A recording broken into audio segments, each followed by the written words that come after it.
Hello hello प्यारे बच्चों, नमस्कार। मैं अरुण सक्सेना एक बार फिर से आप सभी का स्वागत करता हूँ रोजगार विद अंकित परिवार में। आप सभी लोगों का तहे दिल से हार्दिक स्वागत, हार्दिक अभिनंदन है। प्यारे बच्चे, फटाफट से क्लास में जुड़ेंगे। आप सभी की पसंदीदा क्लास इस समय प्रारंभ हो चुकी है।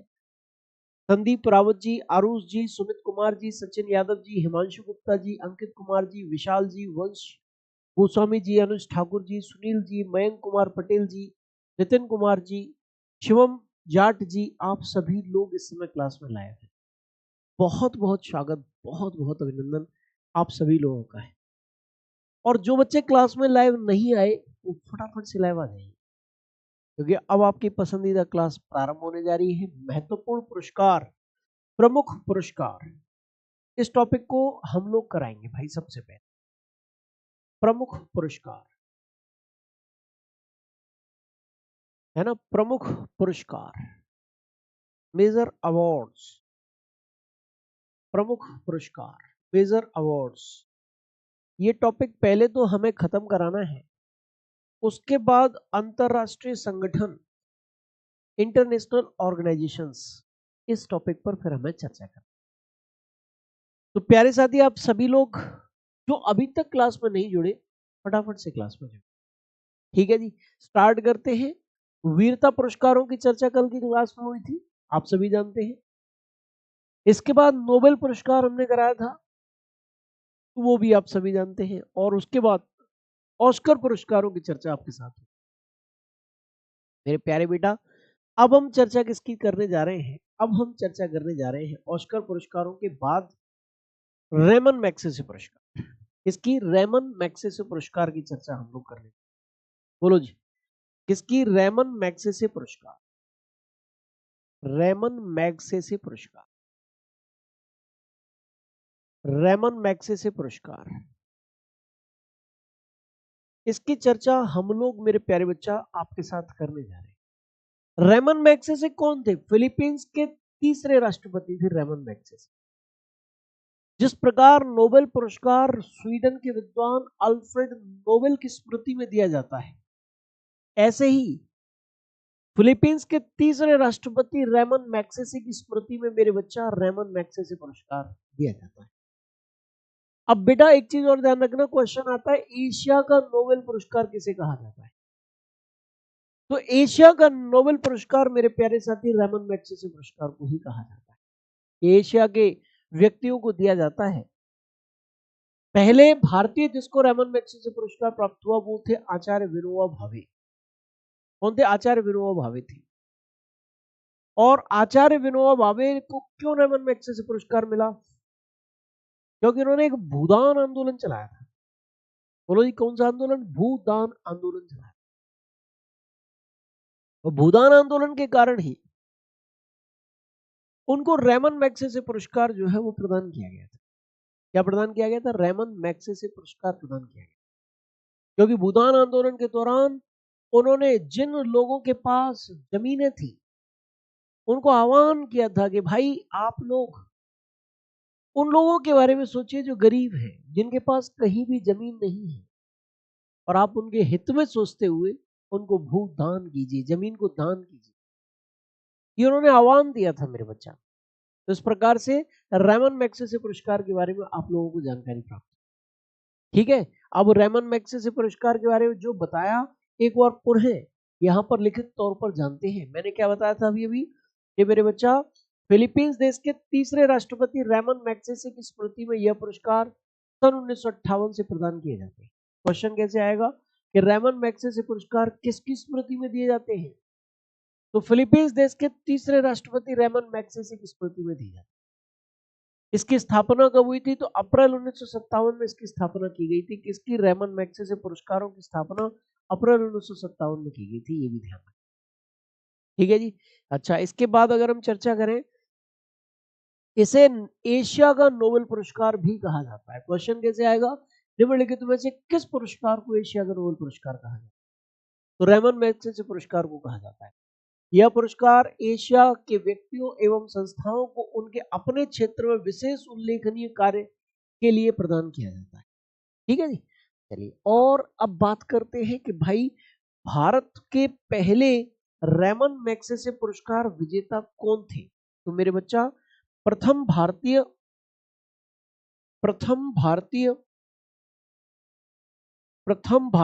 रेमन मैग्सेसे पुरस्कार विजेता, रेमन मैग्सेसे पुरस्कार विजेता,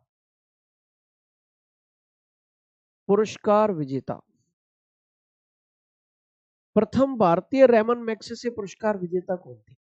first Indian Ramon Magsaysay award winner, first Indian winner, ऐसे भी हम कह सकते हैं, फर्स्ट इंडियन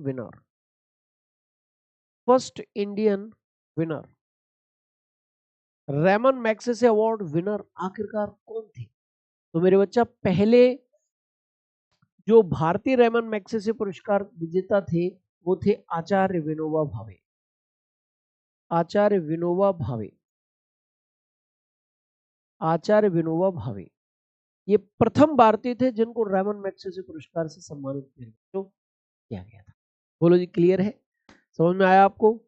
बहुत बढ़िया, अच्छी तरीके से आप लोग इसको समझते चल रहे हैं, धन्यवाद के पात्र हैं आप। चलिए, इसके बाद मेरे बच्चा अब हम चर्चा करेंगे भारत रत्न पुरस्कार। देखिए, पुरस्कारों से मैंने बताया आपको जनरली दो प्रकार के क्वेश्चन आते हैं। या तो पुरस्कार को करंट अफेयर्स के साथ जोड़ दिया जाए और आपसे पूछा जाएगा कि बताओ भाई, ये वाला पुरस्कार वर्ष 2025 में किसको मिला, ये वाला पुरस्कार वर्ष 2025 में किसको मिला, ये वाला पुरस्कार किसको मिला, ये वाला पुरस्कार किसको मिला, ऐसे करके आपसे क्वेश्चन पूछा, ऐसे करके क्वेश्चन पूछा जाएगा। या फिर ट्रेडिशनल क्वेश्चन पूछा, और ट्रेडिशनल क्वेश्चन तो मैं आप लोगों को बता ही रहा हूं किस प्रकार से क्वेश्चन जो है वो बनेगा। ठीक है जी मेरे बच्चा, अब मैं सबसे महत्वपूर्ण पुरस्कार की चर्चा कर रहा हूं, और आपके लिए, हमारे लिए जो सबसे महत्वपूर्ण पुरस्कार है वो है भारत रत्न अवार्ड। बोलो कौन सा जी मेरे बच्चा? भारत रत्न अवार्ड, भारत रत्न पुरस्कार, इसकी चर्चा हमें करनी। ठीक है जी, भारत रत्न अवार्ड या भारत रत्न पुरस्कार। मेरे प्यारे साथी, ये भारत रत्न अवार्ड क्या है? एक क्वेश्चन आता है कि भारत का सर्वोच्च नागरिक सम्मान कौन सा है? तो मेरे प्यारे बच्चा विशेष तौर पर ध्यान रखिएगा, भारत का सर्वोच्च नागरिक सम्मान भारत रत्न पुरस्कार। बोलो जी, कौन सा है जी भारत का सर्वोच्च नागरिक सम्मान? भारत रत्न पुरस्कार, विशेष तौर पर ध्यान रखिए। अच्छा चलिए, भारत रत्न पुरस्कार किन क्षेत्रों में दिया जाता है? साहित्य, कला, विज्ञान, समाज सेवा, इन क्षेत्रों में उत्कृष्ट योगदान के लिए, अतुल्य योगदान के लिए भारत रत्न पुरस्कार जो है वो प्रदान किया जाता है। भारत रत्न पुरस्कार की अगर मैं चर्चा आपके साथ करता हूं, तो ये जो भारत रत्न पुरस्कार है, ये जो भारत रत्न अवार्ड है, ये भारत रत्न पुरस्कार, ये भारत रत्न अवार्ड जो है वो कब स्टार्ट हुए थे? तो वर्ष 1954 में स्टार्ट हुए थे, 1954 में स्टार्ट हुए थे। और मेरे बच्चा अब तक कितने लोगों को दिए जा चुके हैं? तो अब तक 53% को ये दिए जा चुके हैं, 53 लोगों को दिए जा चुके हैं। पहले वर्ष 1954 में पहली बार कितने लोगों को ये पुरस्कार दिए गए थे? तो 3 लोगों को दिए गए थे, सीवी रमन, सी राजगोपालाचारी और सर्वपल्ली राधाकृष्णन, 3 लोगों को मिला। मेरे बच्चा, अगर हम चर्चा करें, भारत रत्न जनरली एक साल में 3 लोगों को प्राप्त होता है, हालांकि ऐसा कोई नियम नहीं है। अभी वर्ष 2025 में सरकार ने शायद 5 लोगों को भारत रत्न दिया, ऐसा कोई नियम नहीं है, लेकिन है ना, सामान्यतः 3 लोगों को दिया जाता है अधिकतम, है ना, लेकिन सरकार आगे भी बढ़ सकती है, ज्यादा लोगों को भी भारत रत्न दे सकती है। भारत रत्न विजेता पहली महिला कौन सी थी? श्रीमती इंदिरा गांधी जी। जब वो प्रधानमंत्री थी तो उन्हीं के प्रधानमंत्री रहते हुए उनको ही भारत रत्न दिया गया था, और वो भारत रत्न की वाकई में काबिल भी थी, क्योंकि उन्हीं के कार्यकाल में पूर्वी पाकिस्तान को बांग्लादेश बनाया गया। भारत रत्न प्राप्त करने वाला पहला खिलाड़ी कौन है? सचिन तेंदुलकर। और भारत रत्न प्राप्त करने वाला सबसे कम उम्र का व्यक्ति कौन है? वो भी सचिन तेंदुलकर, 40 वर्ष की उम्र में ही भारत रत्न उनको मिला। तो भारत रत्न को प्राप्त करने वाला पहला विदेशी कौन है? तो खान अब्दुल गफ्फार खान, ये वो पहले विदेशी हैं जिनको भारत रत्न अवार्ड से सम्मानित किया। किससे सम्मानित किया गया था भाई? भारत रत्न अवार्ड से सम्मानित किया गया था। ऐसे पहले विदेशी यही है मेरे। ठीक है जी। चलिए, तो भारत रत्न पुरस्कार के बारे में बहुत सारी चीजों की चर्चा मैंने की है। तो देखिए, ये भारत का क्या है? सर्वोच्च नागरिक सम्मान है जो राष्ट्रीय सेवा के लिए दिया जाता है। क्वेश्चन कैसे आएगा? बताओ भाई, भारत का सर्वोच्च नागरिक सम्मान, हाईएस्ट सिविलियन अवार्ड कौन सा है? तो भारत रत्न है। सामान्यतः है। अच्छा, ध्यान रखना, यहां पर एक शब्द जोड़ना है, सामान्यतः है, जनरली। जनरली, सामान्यतः, जनरली, जनरली।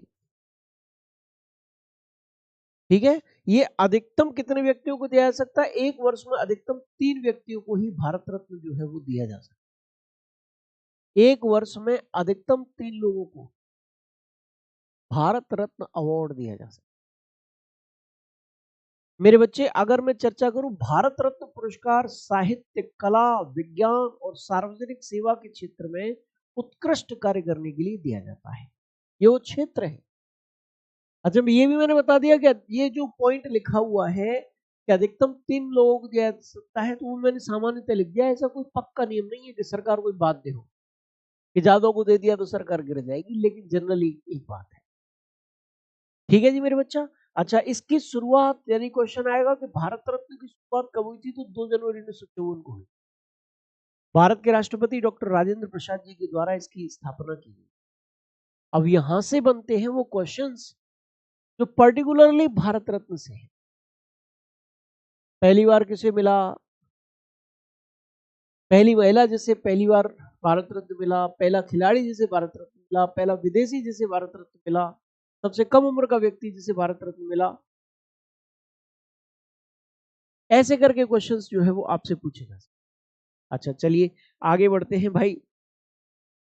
क्या मेरे बच्चा, यहाँ पर देखिए, शुरुआत में सम्मान को मरणोपरांत देने का प्रावधान नहीं था। ये प्रावधान 1966 में जोड़ा गया था और अभी तक 20 व्यक्तियों को मरणोपरांत, मई 2025 तक 20 व्यक्तियों को ये सम्मान मृत्यु के उपरांत दिया जा चुका। 1954 में ये प्रावधान नहीं था कि मृत्यु के बाद किसी को भारत रत्न देंगे, लेकिन कई ऐसे महापुरुष रहे जिन्होंने भारत की प्रगति के लिए अतुल्य योगदान दिया और जिसको जीते जी भारत रत्न पुरस्कार नहीं दिया जा सका। ऐसे भी बहुत सारे व्यक्ति थे, ऐसे भी बहुत सारे व्यक्ति थे जिनको भारत रत्न पुरस्कार जो है वो जीते जी नहीं दिया जा सका, मृत्यु के बाद देना बनता है फिर। तो 1966 में ये प्रावधान भी जोड़ दिया। ठीक है जी। अच्छा, विभिन्न क्षेत्रों में अभी तक कुल कितने व्यक्तियों को भारत रत्न पुरस्कार से सम्मानित किया जा चुका है? तो मेरे बच्चा, 53 हस्तियों को भारत रत्न पुरस्कार से सम्मानित अभी तक किया जा चुका। ठीक है जी मेरे बच्चे, क्लियर है?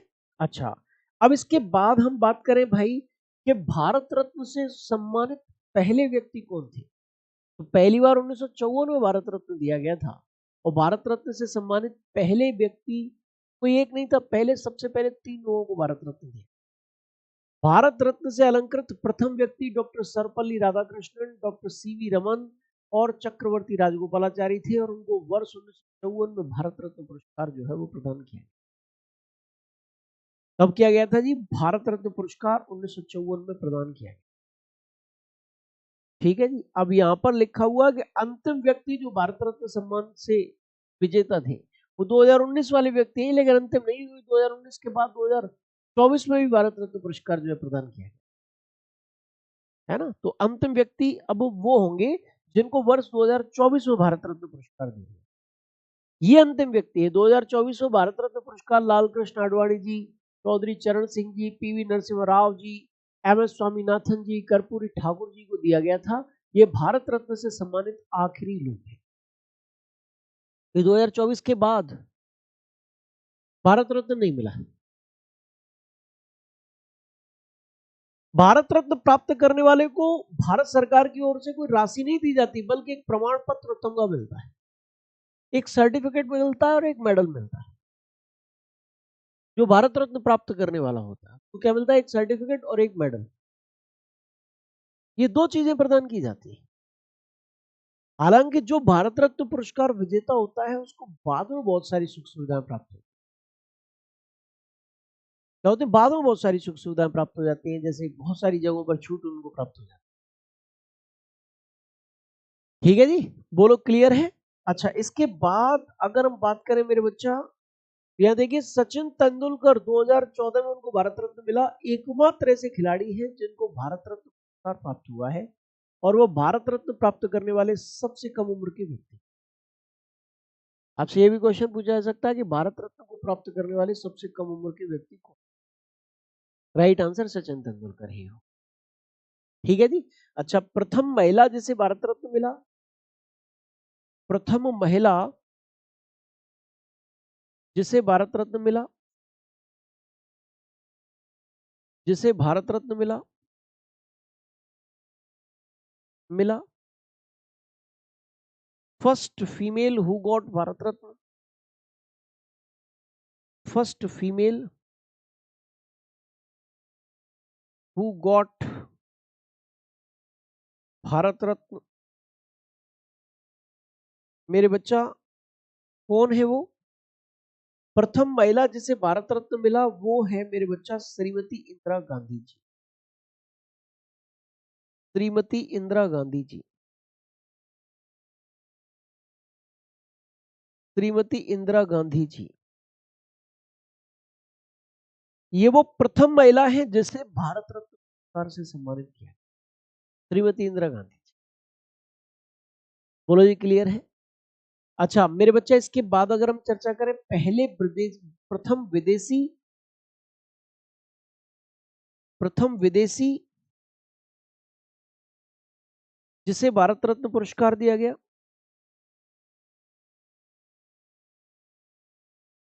जिसे भारत रत्न पुरस्कार दिया गया,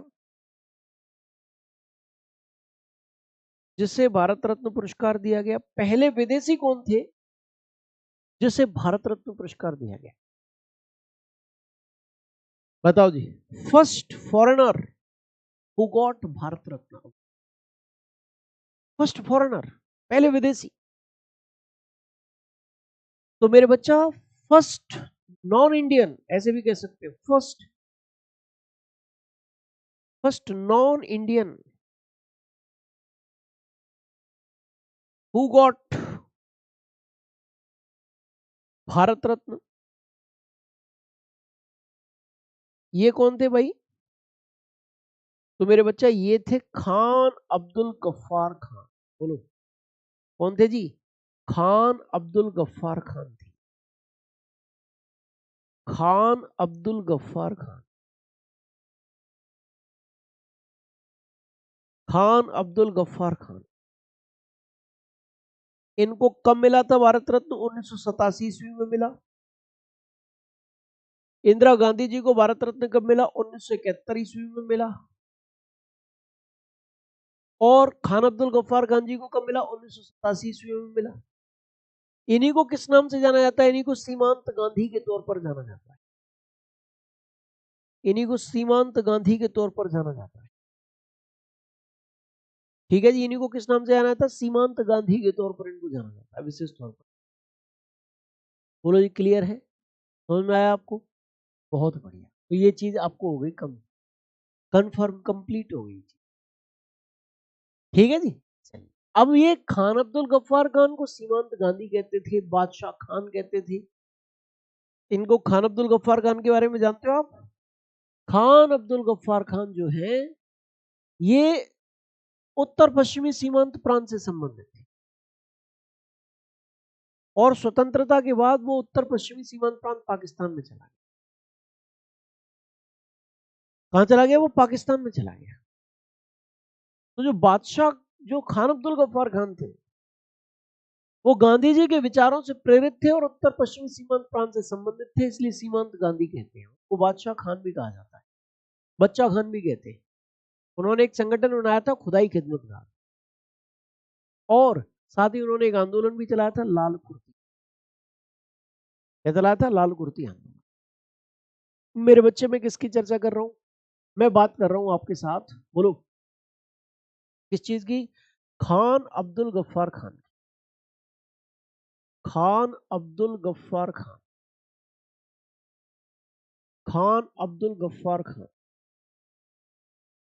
इनकी चर्चा कर रहा हूं। इनको क्या कहते हैं जी? इनको सीमांत गांधी कहा जाता है।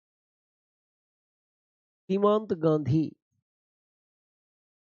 अथवा बादशाह खान कहा जाता है। बादशाह खान, ठीक है जी। इन्होंने एक संगठन बनाया था, खुदाई खिदमतगार, खिदमतगार। और इन्होंने एक आंदोलन चलाया था, लाल कुर्ती आंदोलन, लाल कुर्ती आंदोलन, ठीक है जी। कहां पर? उत्तर पश्चिमी सीमांत प्रांत में इनके द्वारा लाल कुर्ती आंदोलन। ये लो जी, ये भी हो गया आपका, ठीक है जी। चलिए, तो भैया ये भारत रत्न पुरस्कार भी आपके क्या हो गए मेरे बच्चा? कंप्लीट हो गए, ठीक है जी। अब हम बात करेंगे कि गुरुजी पहला सर्वोच्च नागरिक सम्मान आपने बता दिया, लेकिन देश का दूसरा सर्वोच्च नागरिक सम्मान कौन सा? जरा ये भी बता देते। देश का तीसरा सर्वोच्च नागरिक सम्मान कौन सा? जरा ये भी बता देते।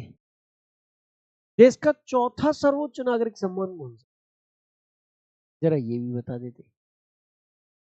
सर्वोच्च नागरिक सम्मान, दूसरा सर्वोच्च नागरिक सम्मान, तीसरा सर्वोच्च नागरिक सम्मान, चौथा सर्वोच्च नागरिक सम्मान, आखिरकार ये क्या है? ये कौन से है? जरा बता दीजिए फटाफट से। तो मेरे बच्चा पहला तो पता चल गया, दूसरा है पद्म पुरस्कार। पद्म पुरस्कार जो है वो दूसरे सर्वोच्च नागरिक सम्मान। अब पद्म पुरस्कार एक प्रकार का नहीं होता, 3 प्रकार का होता है। एक पद्म विभूषण है, एक पद्म भूषण है, एक पद्म श्री है। तो दूसरा, तीसरा और चौथा सर्वोच्च नागरिक सम्मान यही।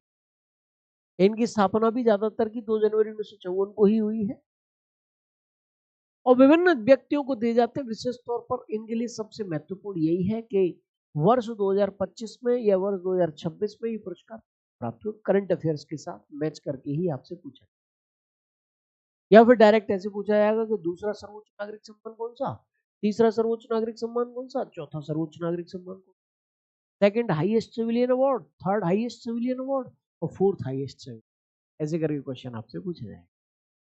तो मेरे बच्चा बिल्कुल परेशान मत हो, आप यहाँ पर देखो मेरे साथ फटाफट से। मैंने अभी अभी आपको बताया कि पद्म पुरस्कार भारत रत्न के बाद दूसरा सबसे बड़ा सम्मान। यह पुरस्कार सरकारी कर्मचारियों एवं अन्य किसी क्षेत्र में की गई उच्च एवं विशिष्ट सेवा के लिए प्रदान किया। सरकारी कर्मचारियों को जरूरी नहीं, लेकिन सरकारी कर्मचारियों को ही मिले, अन्य क्षेत्र के लोगों को भी ये पुरस्कार जो है प्रदान किया। ठीक है जी। अच्छा, ये पुरस्कार कितने प्रकार के होते हैं बच्चा? तो ये पुरस्कार 3 प्रकार के होते हैं मेरे लाडले। कितने प्रकार के होते हैं बेटा? 3 प्रकार के, पद्म विभूषण, पद्म भूषण, पद्म श्री। अब आपसे क्वेश्चन पूछा जाएगा कि दूसरा सर्वोच्च नागरिक सम्मान कौन सा, सेकंड हाईएस्ट सिविलियन अवार्ड कौन सा है? तो पद्म विभूषण है। थर्ड हाईएस्ट सिविलियन अवार्ड कौन सा है? तो पद्म भूषण है। और फोर्थ हाईएस्ट सिविलियन अवार्ड कौन सा है? तो वो पद्म श्री। ठीक है, Padma Vibhushan second highest, Padma Bhushan third highest और Padma Shri fourth highest civilian award. मेरे बच्चा यहाँ पर आप अच्छी तरीके से चेक कर लीजिए, जान लीजिए क्या था। मेरे बच्चा यहाँ लिखा हुआ पद्म विभूषण, यह भारत सरकार द्वारा दिया जाने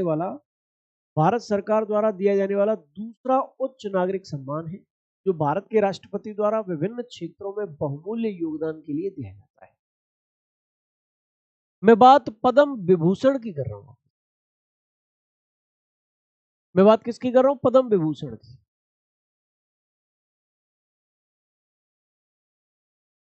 पद्म विभूषण की बात कर रहा हूं।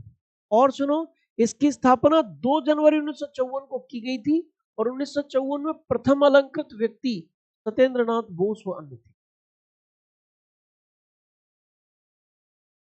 इसकी स्थापना कब की गई थी? 2 जनवरी 1954 को। और 1954 में जो प्रथम अलंकृत व्यक्ति यानी पहली बार जिस व्यक्ति को यह पुरस्कार दिया गया पद्म विभूषण पुरस्कार, वो सत्येंद्रनाथ बोस थे। अब सत्येंद्रनाथ बोस कौन है? तो सत्येंद्रनाथ बोस सुभाष चंद्र बोस के भाई थे। बोलो जी, सुभाष चंद्र बोस के भाई। 2 जनवरी 1954 को इसकी स्थापना की गई है। किसकी मेरे बेटा? इसकी स्थापना की, इस अवार्ड की स्थापना की। अच्छा, पद्म भूषण अवार्ड ये क्या है? देश का तीसरा सर्वोच्च नागरिक सम्मान, भारत सरकार द्वारा दिया जाने वाला तीसरा उच्च नागरिक सम्मान है और इसकी स्थापना 2 जनवरी 1954 को की। इसकी स्थापना भी कब की गई थी? 2 जनवरी 1954 को की। 2 जनवरी 1954 को भारत रत्न की, 2 जनवरी 1954 को पद्म विभूषण की और 2 जनवरी 1954 को पद्म भूषण स्थापना की गई थी। और इसके बाद पद्म श्री पुरस्कार आता है। यह भारत सरकार द्वारा दिया जाने वाला चौथा उच्च नागरिक सम्मान है। इसकी घोषणा 26 जनवरी को की जाती है और इसकी स्थापना भी 2 जनवरी 1954 को की। ये लो मेरे बच्चा, हो गया ये वाला।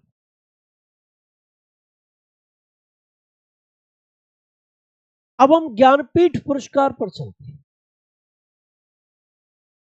किस पर? ज्ञानपीठ पुरस्कार। क्वेश्चन आएगा कि देश का सर्वोच्च साहित्यिक पुरस्कार कौन सा? Highest literature award of India, देश का सर्वोच्च साहित्य पुरस्कार आखिरकार कौन सा है? ये चयनित करके मुझे बता दीजिए, सही जवाब लगा। बहुत बढ़िया। तो मेरे बच्चा, अगर बात करें सर्वोच्च साहित्य पुरस्कार भारत में कौन सा है, तो ज्ञानपीठ पुरस्कार। और लिखा हुआ है साहित्य के क्षेत्र में दिया जाने वाला भारत का सर्वोच्च सम्मान ज्ञानपीठ पुरस्कार। ज्ञानपीठ पुरस्कार भारतीय ज्ञानपीठ द्वारा उन भारतीय लेखकों, ओनली इंडियन सिटीजन्स, केवल भारत के नागरिकों को ही दिया जाता है जिन्होंने साहित्य में उत्कृष्ट योगदान दिया है। क्या? जिन्होंने साहित्य के क्षेत्र में क्या दिया है? उत्कृष्ट योगदान दिया है,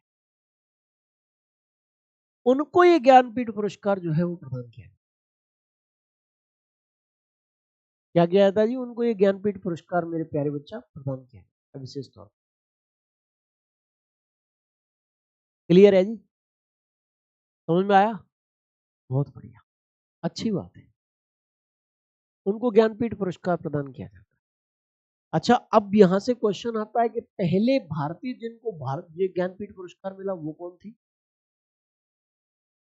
और पहली महिला जिन्हें ज्ञानपीठ पुरस्कार मिला वो कौन थी? तो मेरे बच्चे, एक विद्वान थे, एक लेखक थे, जी शंकर कुरूप, मलयालम लेखक थे। वो प्रथम व्यक्ति थे जिनको ज्ञानपीठ पुरस्कार मिला था। और मेरे बच्चा, इनके अलावा एक आशा पूर्णा देवी नाम की विदुषी महिला थी, जिनको पहली बार, यानी वो प्रथम महिला थी जिनको पहली बार ज्ञानपीठ पुरस्कार मिला। आशा पूर्णा देवी और जी शंकर कुरूप, ये दो महान व्यक्तित्व हैं भाई। लिखा हुआ देखो, ज्ञानपीठ पुरस्कार प्राप्त करने वाले पहले भारतीय लेखक जी शंकर कुरूप हैं। मलयालम भाषा के लेखक थे, कवि थे। 1965 में उनको ज्ञानपीठ पुरस्कार प्राप्त। और पहली महिला ज्ञानपीठ पुरस्कार विजेता आशा पूर्णा देवी है। 1976 में बंगाली भाषा से संबंधित है और 1976 में उनको ये ज्ञानपीठ पुरस्कार, यानी कि जो सबसे महत्वपूर्ण पुरस्कार थे मेरे लाडलो, वो आपने कर लिए। मेरे बेटा, मेरी बेटियों, आपने कर लिया। क्योंकि अभी एक बेटी थी तो वो ये कह रही थी कि गुरुजी मुझे तो हमें तो बेटी कहती नहीं, केवल बेटाओं को पढ़ा रहे हो, तो बेटियों का भी नाम ले लो। हाँ। तो मेरे बेटा बेटियों, शेर शेरनियों, आपको जो है महत्वपूर्ण पुरस्कार कराते हैं जो ट्रेडिशनल वे में जहां से क्वेश्चन। अच्छा, सबसे ज्यादा सबसे ज्यादा मेरे बच्चों जो ये पुरस्कार प्रदान किए जाते हैं, यह सबसे ज्यादा इस पुरस्कारों से जो क्वेश्चन आता है, ट्रेडिशनल क्वेश्चन अगर आएगा तो सबसे ज्यादा क्वेश्चन पूछे जाने की संभावना रहेगी इन पुरस्कारों के क्षेत्र से। जैसे ज्ञानपीठ पुरस्कार किस क्षेत्र में दिया जाता है, सरस्वती सम्मान किस क्षेत्र में दिया जाता है, अर्जुन पुरस्कार किस क्षेत्र में दिया जाता है, द्रोणाचार्य पुरस्कार किस क्षेत्र में दिया जाता है, ऐसे करके क्वेश्चंस जो है वो आपसे पूछे मेरे लाडलो, ऐसे करके क्वेश्चंस जो है वो आपसे पूछे। बोलो, ये समझ में आ रहा है? आपको समझ में आ गया? पूर्ण विश्वास। चलिए बहुत अच्छा, आगे बढ़ जाते हैं। आगे बढ़ते हुए अगर मैं आपके साथ चर्चा करता हूं यहाँ, तो देखो अब मैं प्रमुख पुरस्कार उनके क्षेत्र बता रहा हूं।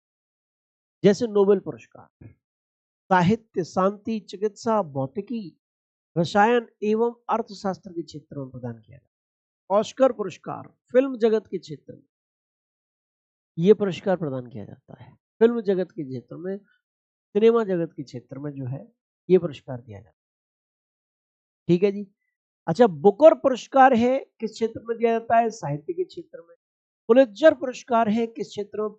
पत्रकारिता और आर्ट्स के क्षेत्र में ये पुरस्कार प्रदान किया जाता है। एक कलिंग पुरस्कार है, यूनेस्को के द्वारा दिया जाता है, विज्ञान के क्षेत्र में दिया जाता है। क्वेश्चन ऐसे भी पूछा जा सकता है कि कलिंग पुरस्कार विज्ञान के क्षेत्र में किसको दिया जाता है जी? ऐसे करके भी मेरे बच्चों ये प्रश्न पूछा जा सकता है।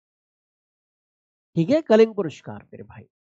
इसके बाद अगर मैं चर्चा करूं, भारत रत्न पुरस्कार भारत का सर्वोच्च नागरिक सम्मान है। कला के क्षेत्र में, साहित्य के क्षेत्र में, विज्ञान के क्षेत्र में, समाज सेवा के क्षेत्र में ये पुरस्कार आपको प्रदान होता है, अब लोगों को प्रदान किया जाता है, ये ध्यान रखना। ज्ञानपीठ पुरस्कार के बारे में बता ही चुका हूं। साहित्य के क्षेत्र में मेरे बच्चों ये पुरस्कार दिया जाता है, साहित्य के क्षेत्र में दिया जाने वाला भारत का सर्वोच्च पुरस्कार। सरस्वती सम्मान भी मेरे बच्चा साहित्य के क्षेत्र में ही दिया जाता है। और जो 8वीं अनुसूची है ना, 8वीं अनुसूची में उल्लिखित 22 भाषाओं को, 8वीं अनुसूची में उल्लिखित 22 भाषाओं के लेखकों को या 22 भाषाओं से संबंधित लेखकों को ये पुरस्कार जो है वो प्रदान किया। बोलो जी, क्लियर है? अच्छा, व्यास सम्मान हिंदी साहित्य के क्षेत्र में उत्कृष्ट योगदान के लिए मेरे बच्चा व्यास सम्मान। किस क्षेत्र में बेटा? हिंदी साहित्य के क्षेत्र में उत्कृष्ट योगदान के लिए व्यास सम्मान जो है मेरे प्यारे साथी वो प्रदान किया जाता है। व्यास सम्मान प्रदान किया। बोलो जी, क्लियर है? समझ में आया आपको? आपको समझ में नहीं आया? आ गया हो अच्छी तरह।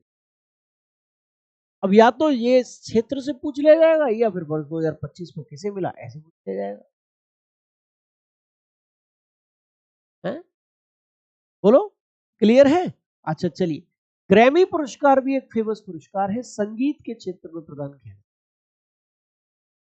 संगीत के क्षेत्र में मेरे बच्चे दादा साहब फाल्के पुरस्कार फिल्म जगत के क्षेत्र में प्रदान किया।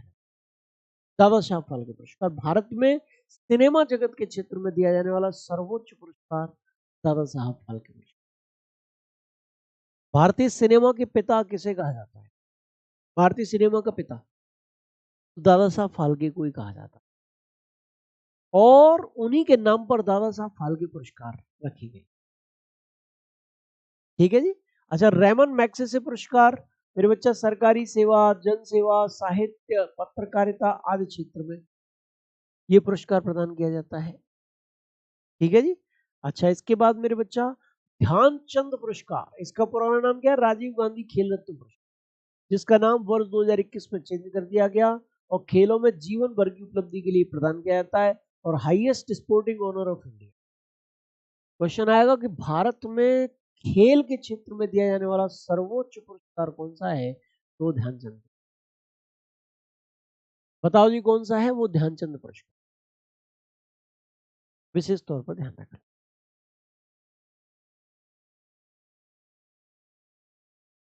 अर्जुन पुरस्कार किस क्षेत्र में दिया जाता है भाई? तो खेल के क्षेत्र में खिलाड़ियों को दिया जाता है। ये खेल के क्षेत्र में दिया जाने वाला दूसरा सर्वोच्च पुरस्कार है। नाम क्या है? अर्जुन पुरस्कार नाम। खेल के क्षेत्र में दिया जाने वाला दूसरा सर्वोच्च पुरस्कार यही है, अर्जुन पुरस्कार नाम।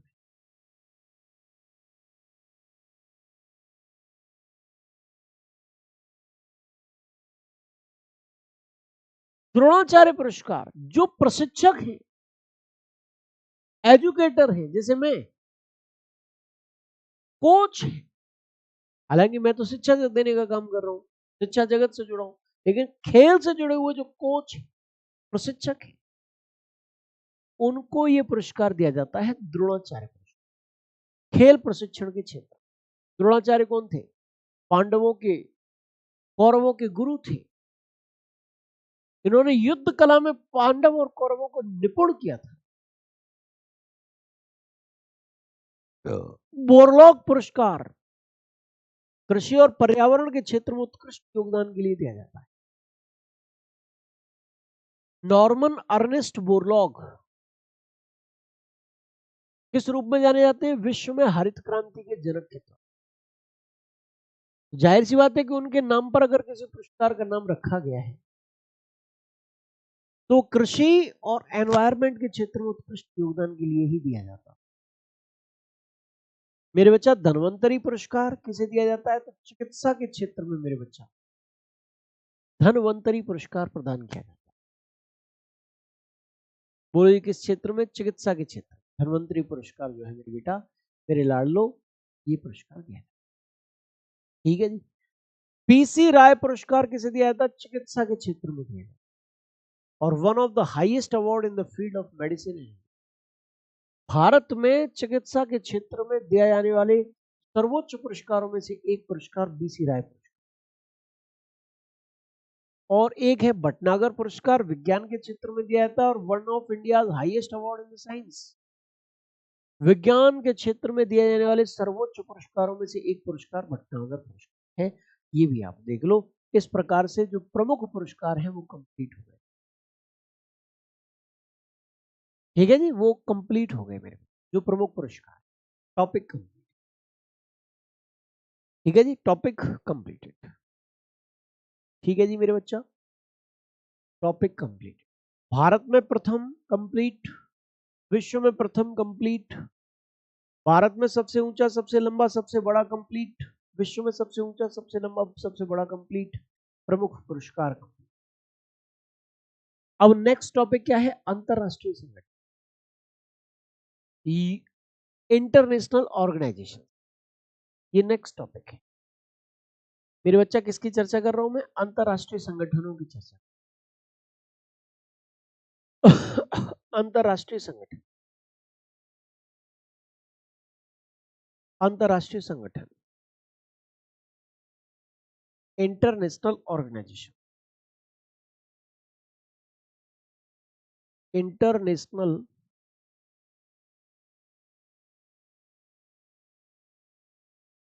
Organisation, international organisation. ठीक है जी, इंटरनेशनल ऑर्गेनाइजेशन। मेरे बच्चे अंतरराष्ट्रीय संगठनों में बहुत सारे अंतरराष्ट्रीय संगठनों की चर्चा हम लोग आपके साथ, ब्रिक्स की चर्चा करेंगे, नाटो की चर्चा करेंगे, एससीओ की चर्चा करेंगे, यूएन की चर्चा करेंगे, यूनाइटेड नेशंस सिक्योरिटी काउंसिल की चर्चा आपके साथ करेंगे, बहुत सारे क्षेत्रों की चर्चा। सबसे पहले यूएन की चर्चा, संयुक्त राष्ट्र संघ, संयुक्त राष्ट्र संघ। बोलो जी, सबसे पहले किसकी चर्चा करने जा रहे हैं बेटा? संयुक्त राष्ट्र संघ की चर्चा, यूनाइटेड नेशंस की चर्चा करने जा रहे हैं, यूनाइटेड नेशंस की चर्चा करने जा रहे हैं, संयुक्त राष्ट्र संघ की चर्चा कर, यूनाइटेड नेशंस की चर्चा करने जा रहे हैं, संयुक्त राष्ट्र संघ। ये जो संयुक्त राष्ट्र संघ है, यूनाइटेड नेशंस, ये क्या है? एक्चुअल में जब द्वितीय विश्व युद्ध चल रहा था 1939 में वो स्टार्ट हुआ और 1944-45 तक खिंचा, 45 तक चला। उस दौरान विश्व समुदाय को एक कमी महसूस हुई कि भाई एक ऐसा इंटरनेशनल ऑर्गेनाइजेशन होना चाहिए, एक ऐसा अंतरराष्ट्रीय संगठन होना चाहिए कि जब दो देशों के बीच विवाद चल रहा हो तो उस विवाद को वो सुलझाए, उस विवाद में वो मध्यस्थता करे। एक ऐसा अंतरराष्ट्रीय संगठन होना चाहिए। अतः जब द्वितीय विश्व युद्ध समाप्त हुआ तो मेरे बच्चे एक अंतरराष्ट्रीय संगठन की स्थापना की गई जिसका नाम था यूनाइटेड नेशन, संयुक्त राष्ट्र संघ। इसकी स्थापना कब की गई मेरे बच्चा? इसकी स्थापना, इसकी एस्टेब्लिशमेंट,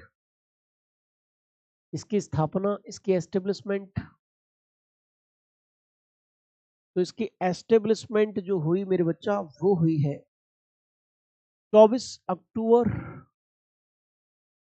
1945 को। और इसीलिए 24 अक्टूबर का दिन हम संयुक्त राष्ट्र दिवस के तौर पर, संयुक्त राष्ट्र दिवस के तौर पर हम 24 अक्टूबर के दिन को मनाते हैं। स्थापना की बात हुई। अच्छा चलिए, स्थापना की बात हुई संयुक्त राष्ट्र संघ की। इसके बाद मेरे बच्चा संयुक्त राष्ट्र संघ के बारे में एक और चीज जानिए आप, एक और चीज जानिए। ये जो संयुक्त राष्ट्र संघ है, यूनाइटेड नेशंस है मेरे बच्चा, इसके कुल सदस्य संख्या कितने हैं? कुल सदस्य कितने, टोटल मेंबर्स कितने हैं? कुल टोटल मेंबर्स, तो इसमें जो टोटल मेंबर्स हैं वो 193, 193 सदस्य। और इसका 193वां सदस्य कौन सा है? 193वां सदस्य,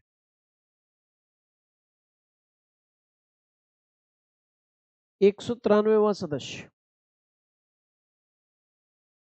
193rd मेंबर,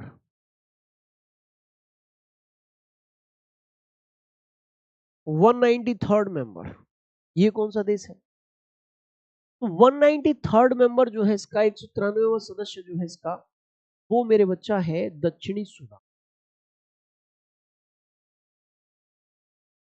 दक्षिणी सूडान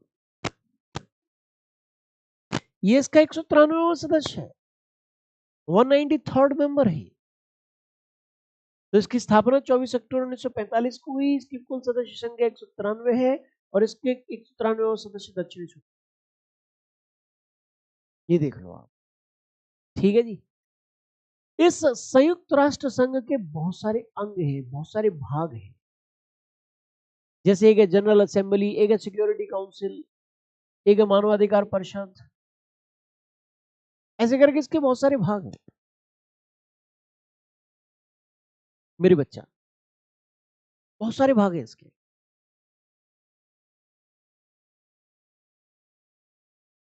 मेरे बच्चे अगर मैं चर्चा करूं इसके सबसे महत्वपूर्ण भागों की, तो दो भाग सबसे महत्वपूर्ण, एक है सुरक्षा परिषद और एक है अंतरराष्ट्रीय न्यायालय, जहां से क्वेश्चन।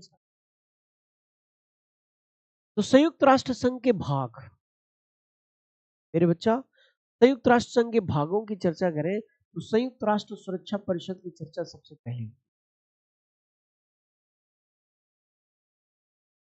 संयुक्त राष्ट्र सुरक्षा परिषद, यूनाइटेड नेशंस सिक्योरिटी काउंसिल,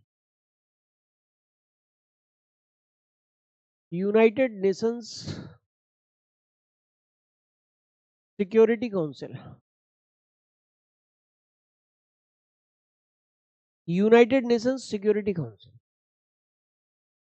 संयुक्त राष्ट्र सुरक्षा परिषद, संयुक्त राष्ट्र सुरक्षा परिषद। जो मैंने बताया ना कि जिस उद्देश्य से संयुक्त राष्ट्र की स्थापना की गई, वो क्या था कि जब दो देश लड़ रहे हो तो बीच बचाव करना, मध्यस्थता, तो मध्यस्थता करने का, उस युद्ध को रोकने का मूल काम सुरक्षा परिषद। इसमें सदस्यों की कुल संख्या कितनी होती है? तो मेरे बच्चा कुल सदस्य संख्या है इसकी, कुल सदस्य संख्या, कुल सदस्य संख्या, total number of members, total number of members,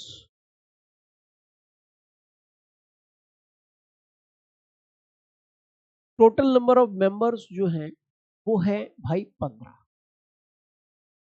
है।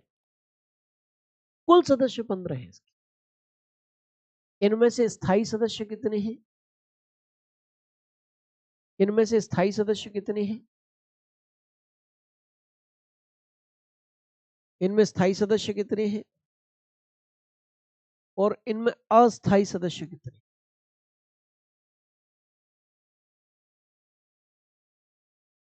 इनमें परमानेंट मेंबर्स कितने हैं?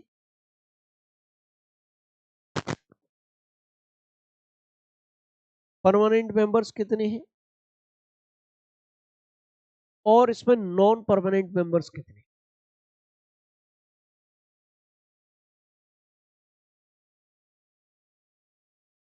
वो कितने हैं? नॉन परमानेंट मेंबर्स कितने? तो मेरे बच्चे स्थायी सदस्यों की संख्या है 5 और अस्थायी सदस्यों की संख्या है 10। ये हमेशा इसके सदस्य रहते हैं और मेरे बच्चा ये इनका कार्यकाल 2 वर्ष का होता है। इनका कार्यकाल जो है टेन्योर जो है 2 वर्ष का होता है। इनका टेन्योर 2 वर्ष का होता है। ये कुल स्थायी सदस्य कौन कौन से हैं? तो मेरे बच्चा इनका नाम है यूके, यूनाइटेड किंगडम, फ्रांस, रूस, चीन और यूएसए। ये 5 स्थायी सदस्य हैं संयुक्त राष्ट्र संघ। और मेरे बच्चा इनको वीटो पावर भी प्राप्त है, वीटो पावर भी प्राप्त है। यानी कि अगर कोई सुरक्षा परिषद में कोई विधेयक आता है, 14 देश समर्थन में है और इन 5 में से कोई एक देश जो है वो अगेंस्ट है, एक अगेंस्ट है, तो वो वीटो लगा देगा, तो प्रस्ताव वहीं की वहीं कर जाए। निषेधाधिकार की शक्ति है। बस मेरे बच्चा आज के लिए इतना ही, कल मिलेंगे, यहां से आगे बढ़ाएंगे अंतर्राष्ट्रीय संगठनों में। तब तक जय हिंद, जय भारत।